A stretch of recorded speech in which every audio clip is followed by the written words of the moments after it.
Bismillahirrahmanirrahim. Assalamu alaikum students. How are you all? I hope you all are fine and safe. Allah keep you safe at home. Today we will start our chapter number 8 nutrition, page number 157 till 161. So आज का जो हमारा topic है वो है digestion in humans. Last topics में हम nutrients के बारे में सब पढ़ते आए थे. ठीक है, न्यूट्रिएंट्स क्या होते हैं, उनकी क्या टाइप्स होती हैं, कौन कौन से होते हैं, उनका हमारी बॉडी में क्या रोल है, ज़्यादा हो जाए तो क्या होता है, कम हो जाए तो क्या होता है. यहाँ तक तो पढ़ लिया. अब वो हमारी बॉडी में जाते कैसे हैं, हमारी बॉडी में एब्जॉर्ब कैसे हो रहे हैं, अपना रोल प्ले कैसे कर रहे हैं, अब हम आज से वो स्टार्ट करेंगे. ठीक है, सो टॉपिक है डाइजेशन इन ह्यूमन. डाइजेशन के अंदर ओवरऑल ये 4 to 5 स्टेप्स आते हैं. ठीक है, डाइजेशन एक स्टेप है, लेकिन इसके अलावा हमारी बॉडी में वो खाना जाने से लेके हमारी बॉडी में यूज होने तक और फिर एक्स्ट्रा वेस्ट मटेरियल बॉडी से बाहर आने तक का जो पूरा प्रोसेस है ना, वो इन 5 स्टेप्स से होता है. पहला स्टेप आ जाता है इंजेशन, यानी खाना हमारे मुंह में जाना. ठीक है, माउथ के अंदर जाना. डाइजेस्टिव जो कैनाल है, एलिमेंट्री कैनाल है, उसका जो फर्स्ट पार्ट है माउथ, वहां तक जाने को हम नाम देते हैं इंजेशन. ठीक है, फिर उसके बाद हमारे एलिमेंट्री कैनाल में माउथ से स्टार्ट होकर स्टमक, इवन स्मॉल इंटेस्टाइन के फर्स्ट पार्ट तक जो खाना जा रहा है वो सब हो रहा है डाइजेस्ट. सो उसको हम नाम देते हैं डाइजेशन में. देन आ जाता है एब्जॉर्प्शन, यानी कि स्मॉल इंटेस्टाइन के लास्ट पार्ट से लेकर आगे लार्ज इंटेस्टाइन तक का जो पूरा हमारा डाइजेस्टिव कैनाल है, एलिमेंट्री कैनाल है, उसके अंदर जब खाना हमारा मूव कर रहा होता है तो वो एब्जॉर्ब हो रहा होता है हमारी बॉडी में. ठीक है, यानी वो वहां पे उसके साइड्स पे कैपिलरीज होती है, सो खाना वहां से ब्लड में जा रहा होता है. ठीक है, ऐसा नहीं कि जो हमने रोटी खाई है वो एज इट इज उसका वो एक नवाला, या जो चने खा रहे हो, दाल खा रहे हो, कोई फ्रूट खा रहे हो, वो ऐसा जा रहा है. वो वहां तक जाने तक इतना बारीक हो जाता है कि वो आपको पता है कि कैपिलरीज में सिर्फ एक्सचेंज ऑफ मटेरियल होता है, आर्टरियल वेन में नहीं होता. और कैपिलरी की अगर आपको थोड़ी कंपोजिशन याद हो तो वो जस्ट 1 सेल थिक होती है. सो खाना इतना बारीक हो चुका होता है कि वो उस एक सेल में से पास कर जाए. सो वो तो हो गया एब्जॉर्प्शन. देन आ जाता है एसिमिलेशन, यानी कि अब वो एब्जॉर्ब हुआ हुआ खाना उस पर्टिकुलर ऑर्गन तक या उस पोजीशन तक पहुंच रहा है जहां पे उसकी यूजेज है. देन आ जाता है डेफिकेशन, मीन्स के यूज होने के बाद खाना अब जहां जहां यूज हो रहा था, जो जो मेटाबॉलिक प्रोसेस चल रहा था, उस मेटाबॉलिक प्रोसेस के बाद जो वेस्ट मटेरियल प्रोड्यूस हुआ है, उस वेस्ट मटेरियल का आपकी बॉडी से बाहर आना, उसको कहते हैं डेफिकेशन. सो ये पूरे 5 आपके बॉडी में स्टेप्स हैं खाना बॉडी के अंदर लेकर जाने तक, एब्जॉर्ब होने तक और एक्स्ट्रा वेस्ट प्रोडक्ट बाहर आने तक के प्रोसेस हैं. उसके बाद हम स्टार्ट करेंगे अपना टॉपिक एलिमेंट्री कैनाल से. सो अगर मैं एलिमेंट्री कैनाल की बात करूं तो मैंने कुछ आपको कह लेंगे स्नेक लाइक एक सीढ़ी सी बना दी है. ठीक है, जो कि आपके डाइजेस्टिव कैनाल या फिर हम उसको एलिमेंट्री कैनाल भी बोलते हैं, उसके पार्ट्स हैं. ठीक है, सो इन पार्ट्स को आपने एज सच ही याद रखना है. ऐसा नहीं है कि स्मॉल इंटेस्टाइन पहले आएगी तो स्टमक बाद में आ जाएगा, मुंह बाद में आएगा तो आपकी लार्ज इंटेस्टाइन पहले आ जाएगी. ये ऑर्डर वाइज ही याद रखने हैं. सो मुंह जिसकी बात मैं कर रही हूँ, माउथ, उसको हम ऑरल कैविटी कहेंगे. ऑरल कैविटी से अगर आपको खाना थोड़ा आगे जाएगा तो हो जाएगा फेरिंग्स में, यानी एक ऐसी ओपनिंग जहां पर जो मैंने आपको कहा था कि आपकी बॉडी का ऐसा पार्ट है जो कि अगर मैं आपके घर से कंपेयर करूं तो एक टीवी लॉन्च. ठीक है, जहां हर एक चीज के दरवाजे खुल रहे हैं. सो यहाँ पे आपकी नोज से आने वाली एयर भी आ रही है, आपके माउथ से जाने वाला खाना भी जा रहा है. ठीक हो गया. सो और इधर से फिर आगे जाने के लिए ट्रैकिया और ओसोफेगस में भी ओपनिंग खुल रही है. सो यहाँ पे फिर जाएगा आपका खाना. उसके बाद यहाँ से ऑब्वियसली ओसोफेगस में जाएगा, ट्रैकिया में नहीं जाएगा, वो सांस की नाली है, ये खुराक की नाली है. ठीक है, सो खाना इसमें जाएगा. ये भी बात आप याद रखें कि आपका जो पहले आता है पाइप, वो आता है विंड पाइप, यानी कि ट्रैकिया. ट्रैकिया को क्रॉस करके आपका ओसोफेगस आता है.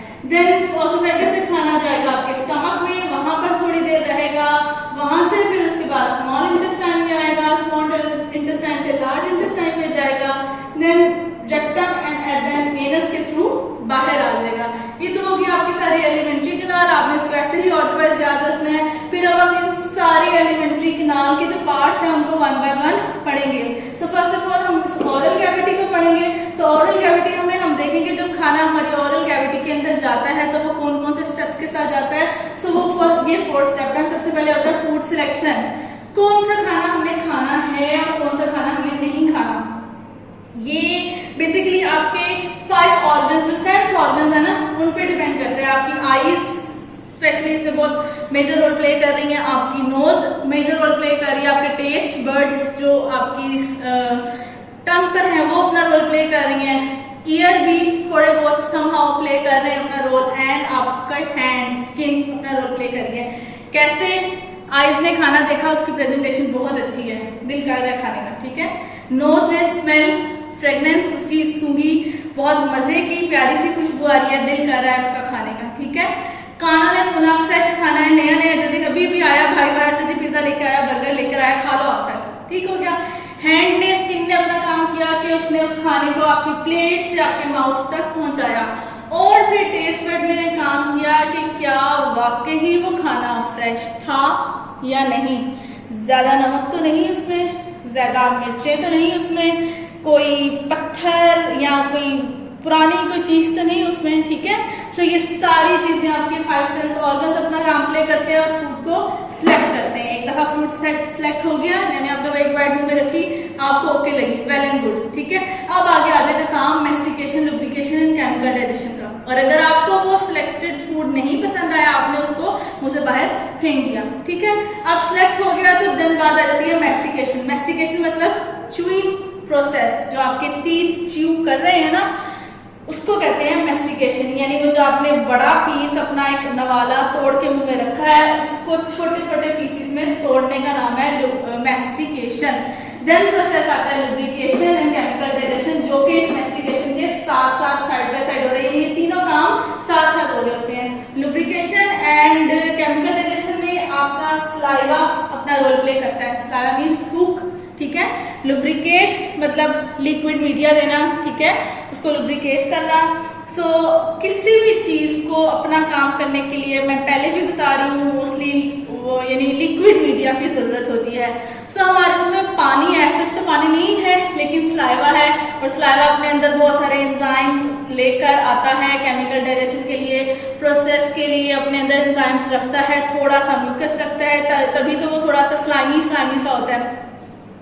सो केमिकल डाइजेशन अब क्या है, इसके अंदर आपके कार्बोहाइड्रेट को डाइजेस्ट करने वाला एंजाइम प्रेजेंट है, जिसका नाम है एमाइलेज, ठीक हो गया।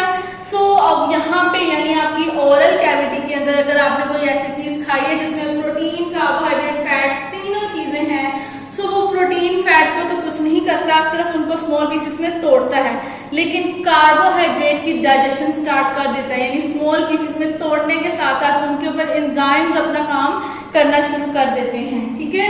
सो ये आपके सारे काम आ जाते हैं ओरल कैविटी में। और एट द एंड जब आप उस नवाले को खाने लगते हैं ना, यानी निगलना जिसका कहते हैं, कि आपने अपने माउथ की बैक साइड पे उस नवाले को पहुंचाया, तो वो अब वो नवाला नहीं रहा, उसका नाम हो गया है बोलस, ठीक है। वो अब एक ऐसा मटेरियल है जो कि ना तो सॉलिड फॉर्म में है ना ही लिक्विड फॉर्म में है, ठीक। देन वो बोलस अब आपके फेरेंक्स और ओसोफेगस से गुजरता है। ओसोफेगस और फेरेंक्स में कोई डाइजेशन का प्रोसेस नहीं हो रहा, ये समझो सिर्फ पाइपलाइन है, ऐसी पाइपलाइन है जो खाने को मुंह से लेके आपके सिर्फ स्टमक तक लेकर आ रही है, ठीक है। ये सिर्फ एक रास्ता है, और इस रास्ते में क्या हो रहा है, पेरिस्टाल्सिस। पेरिस्टाल्सिस क्या है, ये मूवमेंट है, मूवमेंट कंट्रैक्शन और रिलैक्सेशन वाली मूवमेंट है, यानी मसल्स कॉन्ट्रैक्ट और रिलैक्स करते हैं। उनके कॉन्ट्रैक्शन और रिलैक्स से क्या होता है, वो जो बोलस आपके मुंह में बना था वो नीचे बॉडी से आता है स्टमक तक। ऐसा नहीं है कि आपका ओसोफेगस एक बिल्कुल सीधी सी नाली है, ऊपर से खाना डाला और वह नीचे। अगर ऐसा हो तो आप खुद सोचो कि आपने अपने छत पे खड़े हो, ठीक है, और छत से एक आपका प्रणाला नीचे आ रहा है, ठीक हो गया। और अगर आपने उस प्रणाले से कभी बॉल फेंका हो तो जो नीचे खड़े होने वाला वो सुनेगा, ढम की एक आवाज आती है जैसे वो बॉल नीचे गिरता है, ठीक है। तो अगर आपकी ओसोफेगस स्ट्रेट होती तो आप जैसे से एक नवाला डालते हो और वो जैसे जैसे स्टमक में जाते तो ढम ढम की आवाज आती है उस नवाले के बोलस के नीचे गिरने की, ठीक है। सो ऐसा नहीं है, अल्लाह ताला ने ये काम नहीं किया है। अल्लाह ताला ने यहाँ पे पेरिस्टाल्सिस मूवमेंट रखी है, यानी जो आपके ओसोफेगस है उसके जो मसल्स है वो कॉन्ट्रैक्ट और रिलैक्स होते हैं, उनके उनकी कॉन्ट्रैक्शन और रिलैक्सेशन को हम पेरिस्टालसिस का नाम देते हैं, और उनके कॉन्ट्रैक्शन और रिलैक्सेशन की वजह से वो जो बोलस है वो आपके इस ओसोफेगस से नीचे जाता है। देखो ये बोलस था, यहाँ यही पहले यहाँ था, मसल्स खुले थे, वो बोलस थोड़ा सा मसल्स में है, उन्होंने कॉन्ट्रैक्ट किया, बोलस को नीचे भेज दिया। अब यहाँ के मसल्स रिलैक्स करेंगे, यहाँ तक आएगा, जैसे ही यहाँ तक आएगा यहाँ के मसल्स कॉन्ट्रैक्ट करेंगे, उसको ऑटोमेटिकली नीचे भेज देंगे। ऐसे करते करते वो कहाँ तक आ जाएगा, स्टमक के ओसोफेगस तक आ जाएगा, यानी कि स्टमक के पास की जो ओसोफेगस है ना वहां तक आ जाएगा। फिर कार्डियक स्फिंक्टर ओपन होगा। स्टमक के दो स्फिंक्टर है, यानी दो दरवाजे हैं, एक वो दरवाजा है जहां से ओसोफेगस से खाना स्टमक में आ रहा है, और एक वो दरवाजा है जहां से स्टमक से खाना आगे स्मॉल इंटेस्टाइन में जा रहा है। ठीक है, जो तो आपका ओसोफेगस से स्टमक के बीच वाला दरवाजा है उसको हम कार्डियक स्फिंक्टर का नाम देते हैं। ऐसा क्यों, क्योंकि ये रीजन हार्ट के पास है, सो हार्ट को कार्डियक नाम दे रहे हैं, इसलिए स्फिंक्टर को हम कार्डियक स्फिंक्टर का नाम दे रहे हैं। और स्टमक का ये जो ऊपर वाला पोर्शन है उसको भी हम कार्डियक स्फिंक्टर ही बोलेंगे। इसके अलावा जो नीचे वाला आपका दरवाजा है जो स्टमक से स्मॉल इंटेस्टाइन के बीच में जा रहा है उसको हम पाइलोरिक स्फिंक्टर का नाम दे रहे हैं, और स्टमक के इस रीजन को भी हम पाइलोरिक रीजन ही बोलेंगे। अब स्टमक में क्या हो रहा है, खाना ऊपर से नीचे स्टमक तक आ गया, जो कि हम बोलस के फॉर्म में था वहां आ गया। स्टमक में है अब ग्लैंड्स, हमारी ओरल कैविटी में भी ग्लैंड्स थे जिन्होंने सलाइवा सिक्रीट किया था। ठीक है, इस तरह हमारे स्टमक में भी ग्लैंड्स हैं। उन ग्लैंड्स का क्या नाम है, गैस्ट्रिक ग्लैंड्स। और ग्लैंड्स क्या कर रहे हैं, वो gastric glands gastric juice secrete कर रहे हैं। उस गैस्ट्रिक जूस में क्या है, ये तीन चीजें हैं, म्यूकस, एक्सियल और पेप्सिनोजेन। ठीक है, ये म्यूकस, एक्सियल और पेप्सिनोजेन अब उस जो बोलस आया उसके ऊपर एक्ट करते हैं। म्यूकस का क्या काम है, आपके एक तो उसको थोड़ा सा और लुब्रिकेट करना, ठीक है, इसके अलावा जो स्टमक की वॉल्स होती है ना उनको प्रोटेक्ट करना पेप्सिनोजेन और एचसीएल से, क्योंकि एचसीएल आपको पता है एसिड है और अच्छा खासा एसिड है जो कि स्टमक की वॉल्स को डैमेज कर सकता है। सो ये स्टमक की वॉल्स को प्रोटेक्ट करता है म्यूकस। इसके अलावा एचसीएल का काम है कि एक तो जो पेप्सिनोजेन है ना वो एंजाइम है, ठीक है, उसको वो कौन सा एंजाइम है, पेप्सिनोजेन यानी प्रोटीन डाइजेस्टिंग एंजाइम। आपके स्टमक में क्या डाइजेस्ट हो रहा है, प्रोटीन डाइजेस्ट हो रहा है। ये प्रोटीन डाइजेस्टिंग एंजाइम है और ये आपके इनएक्टिव फॉर्म में है, इसको एचसीएल एक्टिव करता है। ठीक है, सो एचसीएल के दो काम है, एक तो ये काम है कि जो ये इनएक्टिव पेप्सिनोजेन है इसको कन्वर्ट करता है पेप्सिन के अंदर जो कि फिर प्रोटीन को डाइजेस्ट करता है। और दूसरा काम ये कि अगर उस खाने के साथ आपने उस खाने को अच्छे से वॉश नहीं किया, ठीक से नहीं खाया, गंदे हाथों से खा रहे हो, तो उसके साथ जो बैक्टीरिया वायरस लग के गए हैं, जो डस्ट पार्टिकल्स या कुछ भी अनहाइजीनिक अंदर गया है, एचसीएल उसको किल कर देता है। ठीक हो गया, यहाँ पे हो गए ये दो काम। अब जब खाने के साथ ये सब काम आपके स्टमक में चल रहा होता है तो उस प्रोसेस को नाम देते हैं हम चर्निंग। जो ओरल कैविटी में था तो उसको हमने नाम दिया था मैस्टिकेशन। जब आपके स्टमक में तो उसका नाम दे रहे हैं चर्निंग। और अब चर्निंग के बाद जो बोलस था उसके साथ जो काम हुआ और उसका जो स्ट्रक्चर बन गया वो बन गया काइम, यानी अब वो थोड़ा सा और लिक्विड मीडिया में चला गया है, कंप्लीटली नहीं गया, फिर उसके ऊपर और भी काम होना है क्योंकि अब यहाँ आने तक उसकी कार्बोहाइड्रेट और प्रोटीन की डाइजेशन हुई है, फैट की अभी भी रहती है। ठीक है, सो आज के टॉपिक में हम स्टमक तक पढ़ेंगे। Now come to your book, page number 157। हम वहां से स्टार्ट करते हैं आज अपने इस टॉपिक को। So this is your page number 157। Let's start. Digestion in human beings. Our cells require oxygen, water, salts, amino acids, simple sugars, fatty acids, and vitamins. These can cross cell membranes to enter cells. Amino acids, simple sugars, and fatty acids are rare in our environment. Such substances are usually part of larger molecules like protein, polysaccharides, यानी कि carbohydrates, and lipids, which cannot cross the membranes. There is a need of converting such large and non-diffusible molecules into smaller and diffusible molecules that can cross the membranes. This is achieved through the process of digestion. वो कह रहे हैं कि हमारी body को जो requirement चाहिए है ना वो ग्लूकोज, अमाइनो एसिड और फैटी एसिड एंड ग्लिसरॉल के यानी उस कंपोजिशन में चाहिए, सिंगल यूनिट में चाहिए। ठीक है, जो हम पीछे भी पढ़ चुके हैं, कार्बोहाइड्रेट का सिंगल यूनिट, पॉलीसेक्राइड यानी कि ग्लूकोज है, प्रोटीन का सिंगल यूनिट, अमाइनो एसिड्स है और फैट्स का single unit fatty acid and glycerol है। सो हमारी बॉडी फैट नहीं लेती है, वो फैटी एसिड एंड ग्लिसरॉल होती है। प्रोटीन नहीं ले रही, अमाइनो एसिड उसको चाहिए होता है, कार्बोहाइड्रेट की फॉर्म में नहीं चाहिए उसको, उसका सिंगल यूनिट ग्लूकोज चाहिए होता है, ठीक है, क्योंकि हमारी बॉडी में जिनमें डिफ्यूजेबल होनी है यानी कि वो जो सिंगल लेयर कैपिलरीज हैं वो 1 सेल थिक है, उनमें से कार्बोहाइड्रेट फॉर्म पूरी रोटी एज इट इज नहीं जाती है, वो जब तक सिंगल यूनिट में नहीं टूटेगी वो कैपिलरी से पास नहीं होगी, ठीक है। उसके बाद अगेन वो कैपिलरी से जब पास होती है उस स्पेसिफिक अपनी पोजीशन तक जाती है, उस स्पेसिफिक एरिया तक जहाँ जाना होता है वहाँ पे वो ग्लूकोज ढेर सारा जाता है, उस ढेर सारे ग्लूकोज को अगेन वो कंबाइन करते हैं, पॉलीसेक्राइड बनाते हैं, और अगर उनको पॉलीसेक्राइड नहीं कार्बोहाइड्रेट चाहिए तो वो और पॉलीसेक्राइड्स को भी कंबाइन करके उसको दोबारा कार्बोहाइड्रेट बना देते हैं। लेकिन हमारी बॉडी में जो फूड जा रहा है एब्जॉर्ब हो रहा है वो सिंगल यूनिट की फॉर्म में हो रहा है, सो उस प्रोटीन कार्बोहाइड्रेट लिपिड्स को पहले सिंगल यूनिट में कन्वर्ट होना है, तभी वो हमारी बॉडी में एब्जॉर्ब हो सकते हैं। After digestion, the diffusible molecules from the digestive system reach body cells through blood. Here they are assimilated to get energy and to synthesize our own structures. At the same time, the indigestible part of the food is eliminated out of body through the process of defecation. In simple words, the nutrition in human comprises the following phases. पहले हम blue box पढ़ते हैं। We eat mutton and digest its protein into amino acid, these amino acids are used to synthesise our protein, ठीक है। यानी हमने mutton खाया यानी कि मीट खाया, गोश्त खाया, गोश्त में प्रोटीन होता है, सो वो प्रोटीन जो हमारे अंदर गया उसने एक्चुअली हमारे मसल्स बनाए, ठीक।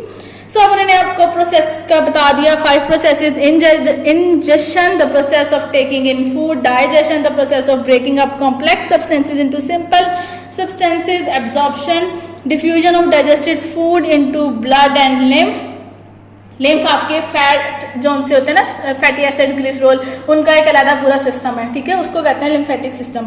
एसिमिलेशन, कन्वर्जन और incorporation of absorb simple food into the complex substances constituting the body, यानी आपकी बॉडी में अब जहाँ जहाँ पे वो सारे सिंगल यूनिट चाहिए थे वो वहाँ तक पहुँच गए हैं, अब उनको अगर सिंगल फॉर्म में चाहिए तो उसको सिंगल फॉर्म में रख लेंगे, अदरवाइज उसको ज्वाइन कर लेंगे और जिस फॉर्म में उनको चाहिए वो उसको उस फॉर्म में ले आएंगे।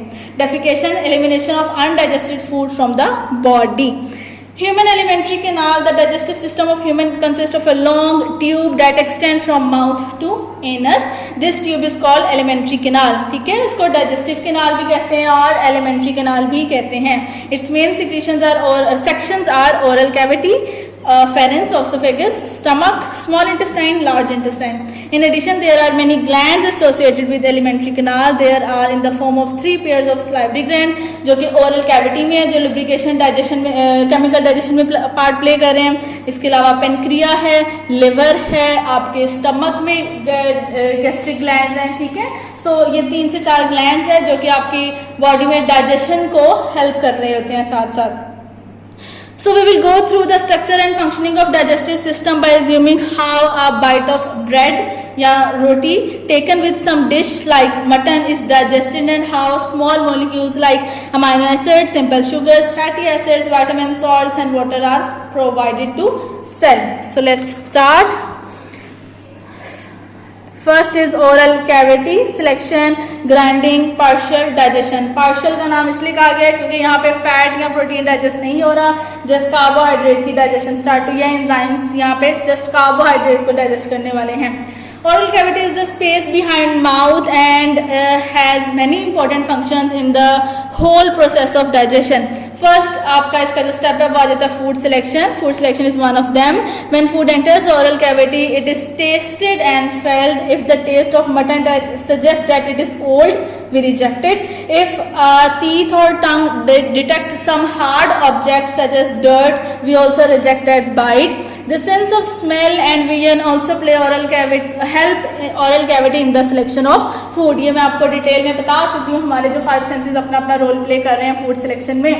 Then next second step आ जाता है, the second function of the oral cavity is the grinding of food by teeth. It is known as chewing और mastication, ठीक है। chewing हम जनरल बोलते हैं लेकिन साइंस में इसको नाम दिया जाता है mastication का।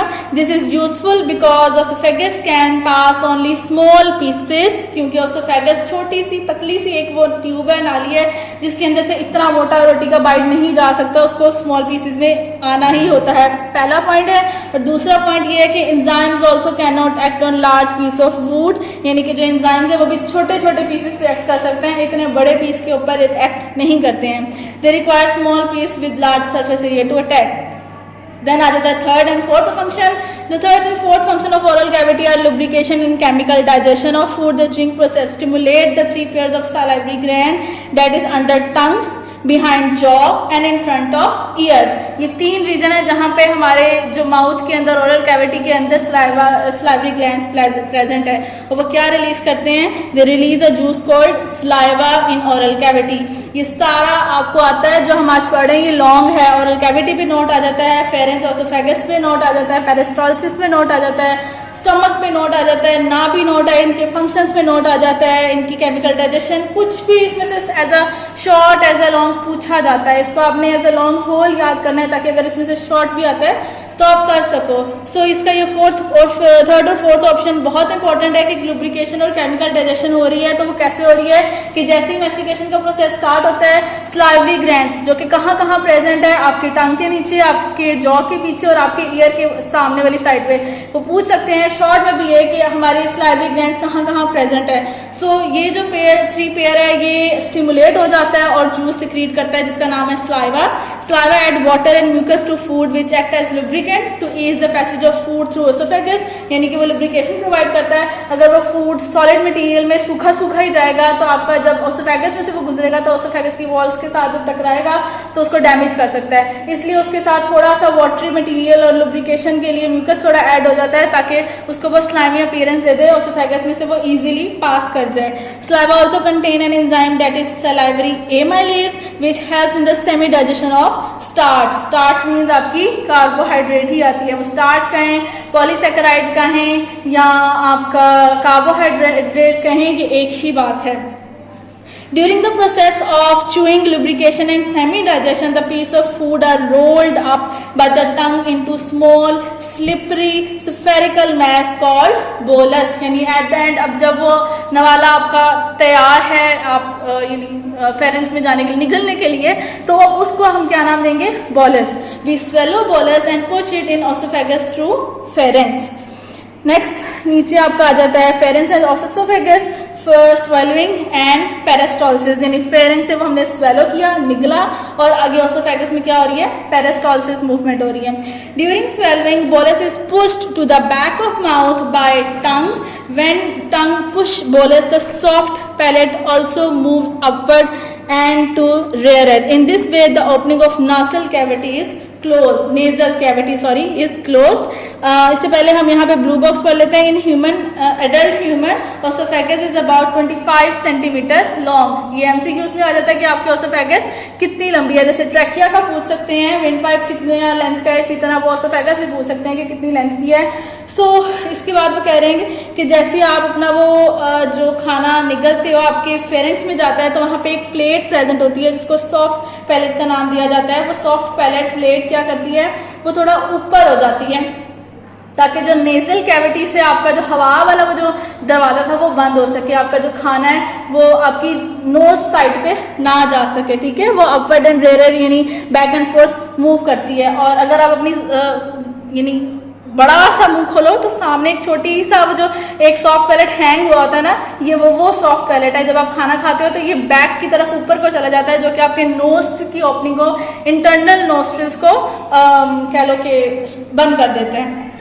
So in this way the opening of nasal cavity is closed when swallowed. The bolus passes pharynx to enter esophagus. The pharynx has adaptation to prevent the entry of bolus particles in trachea, windpipe to lungs. During swallowing, larynx, the top of trachea moves upward and force the epiglottis, a flap of cartilage, into horizontal position.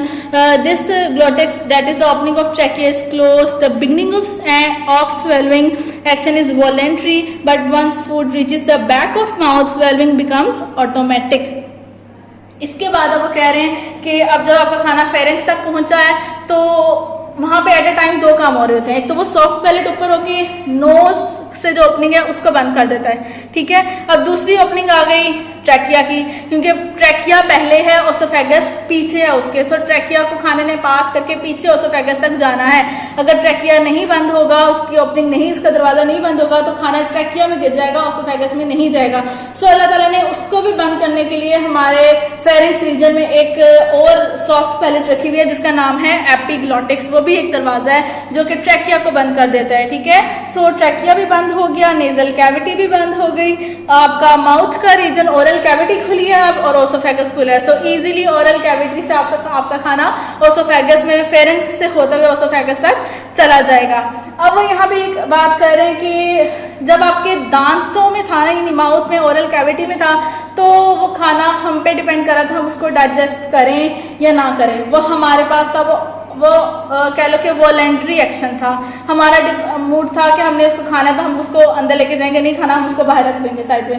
लेकिन एक दफ़ा वो जैसी pharynx को cross कर जाता है उसके बाद वो ऑटोमेटिक हो जाता है, फिर अब उसमें हम अपना पार्ट प्ले नहीं कर सकते हैं कुछ भी। नेक्स्ट आ जाए, after being swallowed, food enter the tube called esophagus, which connects pharynx to stomach. Neither pharynx nor esophagus contribute to digestion, and the previous digestive action of saliva continues. यानी यहाँ पे कोई डाइजेशन नहीं हो रही, जो पीछे से ही डाइजेशन होती हुई आई थी, यानी वो जो एमएलएस स्टार्च पे एक्ट कर रहा था वो ही यहाँ पे आगे कंटिन्यू है। यहाँ पे फर्दर कोई सिक्रीशन या कुछ भी डाइजेशन नहीं हो रही। Peristalsis moves food from oral cavity to rectum, यानी अब वो कह रहे हैं यहाँ से पेरिस्टालसिस का मूवमेंट रेक्टम तक जा रहा है, यानी यहाँ से ओसोफेगस से स्टार्ट हो रहा है। आपकी स्मॉल स्टमक में भी पेरिस्टालसिस हो रही होगी, उधर के मसल्स में भी, स्मॉल इंटेस्टाइन के मसल्स में भी हो रही है, लार्ज इंटेस्टाइन के भी मसल में हो रही है। रेक्टम तक अब सारा पेरिस्टालसिस का मूवमेंट ऑटोमेटिकली चल रहा है। पेरिस्टालसिस क्या है? Peristalsis is defined as the wave of contraction and relaxation in the smooth muscles of alimentary canal walls. Clear definition आ जाती है पेरिस्टालसिस की। नेक्स्ट आ जाता है stomach. Stomach is a dilated part of alimentary canal. It is J shape, जो कि आपको ये नीचे स्ट्रक्चर भी नजर आ रहा है जे शेप का, located in the left of abdomen just beneath diaphragm. आपके डायफ्राम से नीचे है, एब्डोमेन की लेफ्ट साइड पे है थोड़ा सा। स्टमक है टू पोर्शन, दो पोर्शन है, एक कार्डियक पोर्शन है ऊपर वाला रीजन जो कि कार्डियक स्फिंक्टर के पास है, और एक पाइलोरिक रीजन है जो कि पाइलोरिक स्फिंक्टर के पास है। Cardiac portion of stomach is present immediately after oesophagus and pyloric portion is located beneath cardiac portion. Stomach has two sphincters that is opening which are guarded by muscles. Cardiac sphincter is between stomach and esophagus, while pyloric sphincter is between stomach and small intestine. Bolus enters stomach from esophagus through cardiac sphincter. ये तो उन्होंने एक passive structure role बता दिया। अब यहाँ आ जाता है कि स्टमक में क्या हो रहा है। When food enters stomach, the gastric gland found in the stomach wall are stimulated to secrete gastric juice. अब स्टमक में कौन सा ग्लैंड है? गैस्ट्रिक ग्लैंड है। वो क्या काम कर रहा है? गैस्ट्रिक जूस सिक्रीट कर रहा है। अब गैस्ट्रिक जूस में क्या है? Gastric juice is composed chiefly of mucus, hydrochloric acid and protein digesting enzyme that is pepsin. Hydrochloric acid convert the inactive enzyme pepsinogen into an active form that is pepsin. HCl also kills microorganism present in food. Pepsin partially digests the protein portion of food bulk of mutton into polypeptides and shorter peptides chains. अभी भी ये amino acid में convert नहीं हुआ, ठीक है। अभी भी आपका जो प्रोटीन है वो स्मॉलर पीसेस में कन्वर्ट हुआ है, जो और उन स्मॉलर पीसेस का नाम है पॉलीपेप्टाइड्स या फिर पेप्टाइड चेन्स, ठीक है। यानी यहाँ पे आपके ग्लैंड ने 3 सिक्रीशंस की थी, mucus, HCl and pepsinogen. Mucus, अब नीचे वाला पोर्शन पढ़े, आपको मैं और इनकी डिटेल यहाँ पे बता देती हूँ कि असल में ये तीनों क्या क्या काम अपना रोल प्ले कर रहे हैं। Blue box. An interesting problem is raised here. Pepsin is a powerful protein digesting enzyme. Why does it not digest the stomach wall which are mostly protein? ठीक है, क्वेश्चन राइज हो रहा है कि stomach के जो वॉल है वो भी तो मसल्स से ही बनी हुई है, और मसल्स किससे बने होते हैं? प्रोटीन से। तो अगर पेप्सिनोजिन वहाँ प्रेजेंट है तो वो आपके स्टमक की वॉल्स कौन सी हैं, उनकी प्रोटीन्स को क्यों नहीं डाइजेस्ट कर रहा? So here is the answer. We saw that pepsin is not released in an its active form, rather it is secreted in inactive pepsinogen which requires HCl for activation. The mucus of gastric juice forms a thick coating over the inner walls of stomach and neutralizes the HCl there. It makes pepsinogen difficult to be activated and to attack stomach wall. So यहाँ उन्होंने इसका answer भी दे दिया कि एक तो ये कि जो पेप्सिनोजिन की फॉर्म में पेप्सिन आता है जो कि इनएक्टिव फॉर्म है, अगर वो पेप्सिनोजिन है तो वो स्टमक के वॉल्स को हार्म नहीं करेगा, डाइजेस्ट नहीं करेगा, पहली बात तो ये। और दूसरी बात ये कि अगर HCl आके उस पेप्सिनोजिन को कन्वर्ट कर देता है एक्टिव फॉर्म पेप्सिन में, तब भी वो पेप्सिन स्टमक की वॉल को कुछ नहीं करेगा, क्योंकि स्टमक की वॉल के इर्द गिर्द म्यूकस ने अपनी एक बहुत बड़ी लेयर स्क्रीट आउट की होती है, पहली बात। और दूसरी बात ये कि पेप्सिनोजिन पेप्सिन में तभी कन्वर्ट होगा जब कोई मटन का पीस आएगा, प्रोटीन आएगा, ठीक है। तो जब प्रोटीन आएगा तो ऑटोमेटिकली उस पेप्सिन ने पहले उस पर एक्ट करना है ना, उसके बाद आपके जो क्या कहते हैं स्टमक की वॉल है उसके ऊपर एक्ट करेगा। सो जब तक उसने स्टमक की वॉल पे एक्ट करना है वो दोबारा इनएक्टिव फॉर्म में चला जाता है। तो इसके बाद अब हम आगे बढ़ेंगे कि उस सब फूड के साथ आगे क्या हुआ। In stomach food is further broken apart through a process of churning, यानी ये जो सारा काम हो रहा है ये किस प्रोसेस के साथ हो रहा है, चर्निंग के नाम से हो रहा है। The wall of stomach contract and relax and these movements help in thorough mixing of gastric juice and food, यानी यहाँ पे भी वही पेरिस्टालसिस मूवमेंट है, मसल्स जो से स्टमक के वो कॉन्ट्रैक्ट और रिलैक्स हो रहे हैं, साथ में जूस आया हुआ है गैस्ट्रिक जूस। तो कह लो कि अगर आप एक बाउल के अंदर सारा कुछ डालो और उसको फिर स्पून के साथ मिक्स करते रहो, मिक्स यानी आपने दही डाला, उसके अंदर खीरे डाल दिए और छोटी छोटी गाजर के पीस डाल दिए, प्याज डाल दिए, एक सैलेड की फॉर्मेशन कर रहे हो, ठीक है। और उसको आप उसके बाद स्पून से हिला रहे हो, तो सोचो उसका वो जो मिक्सचर बनता है ना वो इस टाइम अब आपके पेट के अंदर चर्निंग प्रोसेस के बाद फूड के साथ हो रहा है।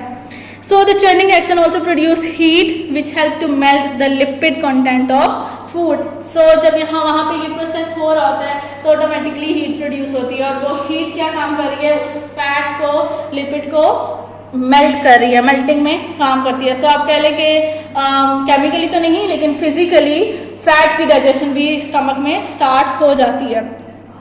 The starch in our bite of bread and the protein in mutton have been partially digested and the food has been converted to a soup-like mixture called chyme. अब यहाँ पे वो बोलस नहीं रहा, अब वो यहाँ काइम बन चुका है। After it the pyloric sphincter allow a little mass of chyme to enter duodenum. ऐसा नहीं है कि वो सारा का सारा काइम जो यहाँ बना था ये खुला और सारा का सारा यहाँ से आपके स्मॉल इंटेस्टाइन के फर्स्ट पार्ट में ड्यूडेनम में आ गया, ठीक है, इस तरह नहीं होगा। वो जितना भी यहाँ काइम बना उसमें से सिर्फ थोड़ा सा पोर्शन इधर एंटर होगा, बाकी अभी पेट में ही रहेगा। अगर सारा का सारा खाना ही स्मॉल इंटेस्टाइन में चला जाएगा तो आप तो हर 2 घंटे बाद कुछ ना कुछ खा रहे हो गए, पेट खाली हो गया, भूख लग रही है, फिर दे दो कुछ, फिर वो एक्शन हुआ, उसके ऊपर वो सारा गुजरा स्मॉल इंटेस्टाइन में, घंटे बाद फिर भूख लग रही है, फिर दे दो कुछ, ठीक है। सो ऐसे नहीं होता है। एक खाना कंप्लीटली आपके पेट से स्मॉल इंटेस्टाइन और रेक्टम एनस तक जाने तक अप्रॉक्सीमेटली 24 आवर्स ले लेता है, ठीक है, 24 घंटे वो ले लेता है, थोड़ा थोड़ा थोड़ा थोड़ा थोड़ा करके खत्म होने में। Pink box, some quantity of gastric juice is always present in stomach, यानी हर वक्त स्टमक में प्रेजेंट होती है। When bite is in oral cavity brain send message to stomach walls to secrete some gastric juice. When food reaches stomach more gastric juice is secreted according to need, ठीक है। यानी वो कह रहे हैं कि ऑल द टाइम आपके पेट में थोड़ा बहुत गैस्ट्रिक जो जूस है वो रहता है, क्योंकि आपके स्टमक कंप्लीटली एम्प्टी नहीं हुआ, ठीक है। एक तो ऑटोमेटिकली वहाँ थोड़ा थोड़ा खाना पड़ा हुआ है, थोड़ा सा ही आगे स्मॉल इंटेस्टाइन में जाता है, बाकी खाना स्टमक में रह जाता है। एक तो उसकी वजह से भी गैस्ट्रिक जूस थोड़ा बहुत होता है। दूसरा, जैसे ही आप कोई बाइट अपने मुंह में डालते हो तो ब्रेन मैसेज सेंड कर देता है स्टमक की वॉल्स को कि गैस्ट्रिक जूस सिक्रीट कर दें, तो अभी वो थोड़ा बहुत सिक्रीट करने लग जाता है। और फिर उसके बाद जब वो बोलस स्टमक तक जाता है उसके अकॉर्डिंग फिर स्टमक देखता है कि कितना चाहिए, तो वो फिर और गैस्ट्रिक जूस रिलीज कर लेता है। If there is little or no protein in food, stomach does not secrete more gastric juice. On the other hand, if more proteins are present in food, abundant gastric juice is secreted. In this case, already present gastric juice begin the digestion of huge proteins into peptides. These peptides stimulate some cells of stomach walls to release a hormone called gastrin. This hormone enters blood and is distributed to all parts of body. In stomach, it has specific effect and stimulate the gastric glands to secrete more gastric juice. So, जो hormone gastrin release हुआ है वो फिर stomach से blood में जाता है, blood से अगेन आपके ब्रेन तक मैसेज पहुंचाता है कि अभी भी प्रोटीन बहुत अमाउंट में स्टमक में प्रेजेंट है। तो स्टमक की वॉल्स को मैसेज सेंड करें कि वो यानी गैस्ट्रिक जूस ज़्यादा रिलीज करें, ठीक है। सो गैस्ट्रिन एक हार्मोन है जो कि स्टमक में रिलीज हो रहा है, जो कि क्या काम कर रहा है, मैसेज लेकर जा रहा है ब्रेन तक स्टमक का कि वो यानी स्टमक की वॉल्स को कहें कि गैस्ट्रिक जूस रिलीज करें। ठीक है, देखो कितना लेंथी प्रोसेस है। अदरवाइज ऐसे भी तो हो सकता है ना कि वहाँ पे खाना पड़ा हुआ है, स्टमक की walls automatically gastric juice release करना शुरू कर दें, लेकिन ऐसा नहीं होता। वो एक हद के बाद गैस्ट्रिक जूस को कम कर देती हैं ताकि ऐसा ना हो कि स्टमक में प्रोटीन प्रेजेंट ना हो और गैस्ट्रिक जूस रिलीज होता रहे, तो वो फिर क्या करेगा, वो स्टमक की वॉल्स को डैमेज करना शुरू हो जाएगा और अल्सर वाला जो है ना एक डिजीज़ वो होना शुरू हो जाती है। यानी पेट का जो स्टमक के जो वॉल्स हैं वो ख़राब हो जाते हैं। फिर आप कुछ भी स्पाइसी, थोड़ा सा भी स्पाइसी खाते हो तो आपको जलन होती है। ठीक है, जिसको कहते हैं ना वो मैदे की प्रॉब्लम। अल्सर तो खैर एक स्टेज ऊपर आ जाता है, वो अच्छा खासा एक डिजीज़ है, लेकिन कह लो कि उसकी जो इनिशियल स्टेज है ना, वो जिसको कहते हैं मैदे की प्रॉब्लम है, मैदे में गर्मी है, सो वो यही चीज़ें होती हैं कि वहाँ पे गैस्ट्रिक जूस रिलीज़ हो रहा होता है, उसकी वॉल्स डैमेज होना शुरू हो रही होती हैं। इसलिए कहा जाता है पानी ज़्यादा पिया करें, पेट को खाली नहीं छोड़ा करें, ठंडी चीज़ें भी साथ साथ खाया करें ताकि बैलेंस रहे चीज़ों में। सो ये था आपका आज का टॉपिक। ये सब लॉन्ग है, इसको आपने लॉन्ग के लिए याद करना है। आपका ये जो चैप्टर है ये इम्पॉर्टेंट चैप्टर है, आपने इसको मिस नहीं करना है, इसको अच्छे से याद करना है, याद करके लिखना है। जो 2 डायग्राम्स मैंने बनाई हैं इनको भी आपने बनाना है और याद करना है। अल्लाह हाफिज़।